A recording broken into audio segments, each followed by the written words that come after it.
Hello mga shy, it's me again, Gina Shy Bisayan. Welcome back dito sa aking YouTube channel. So, karon mga shy, it's off time. So, kung nakita niyo mga shy na ako sa Kenzo.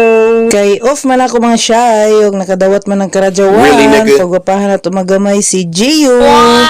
So, naa mga shy, tag-uba to dyan diha mga shy, tagbutang na og grasa, kay maglihok-lihok naman, tag-alis na nan bearing. So, palit sa to ako na bago na handbrake kay para magana-gana sa boy. So, nagpalit sa ko brake pad kay hilis na handbrake. So, daon mga shy ako daon alis dan amo na an original pa mga shy, and daon amoy ako ialilis pero orange gihapon ang color. So, mo daon mga shy medyo dugay-dugay pa ini kay ganao gitangtang pa na ni kuya.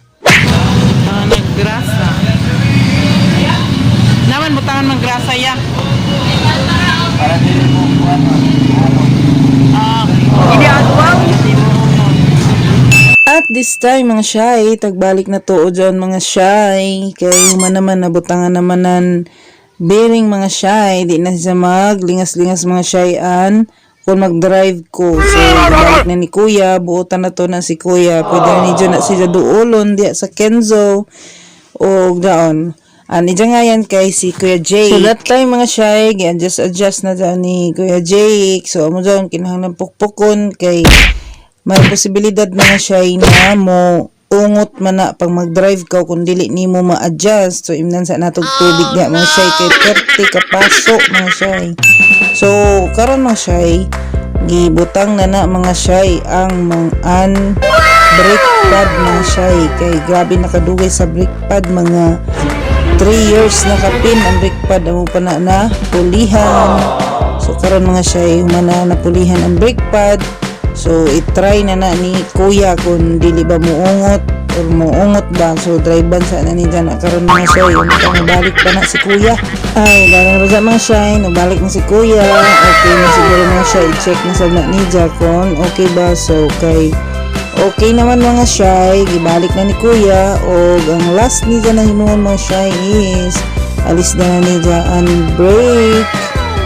Handbrake na mga shy. So, alis na ni dyan mo na to ng bago na handbrake ni Gio. Orange yapon sa pero dark orange siya mga shy. Dark na pagka-orange.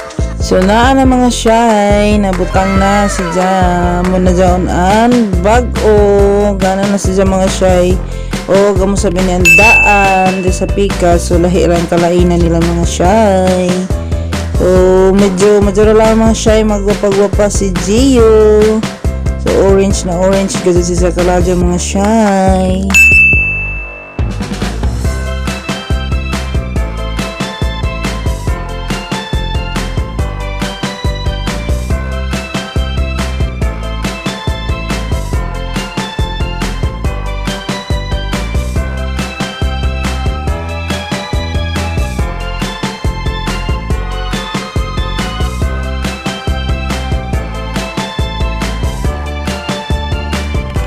At this time mga shy, tapos na tuod mga shy, nagbayad na kita dyan mga shy. So kung nakita ni dyan mga shy, tanan items na gipalit na ako mga shy, discounted na.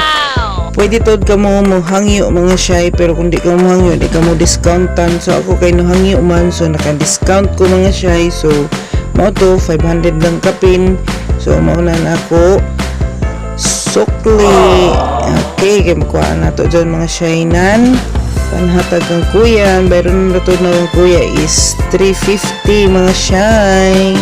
Gihangyo sab na ako dyan si kuya mga shy. 400 na isa sukot, pero nasugot to yung 350. Bayad na ng 350. Arera ya. Salamat brother ya.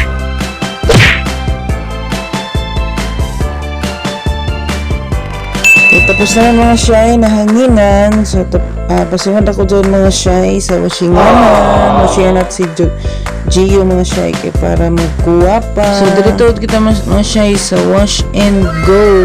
Dito 120 ra ang bayad mga shy. Dito man ako sa Pikas mga shy, sa dapit sa airport kay 100 ang bayad. Nakaisirado man sila mga shy.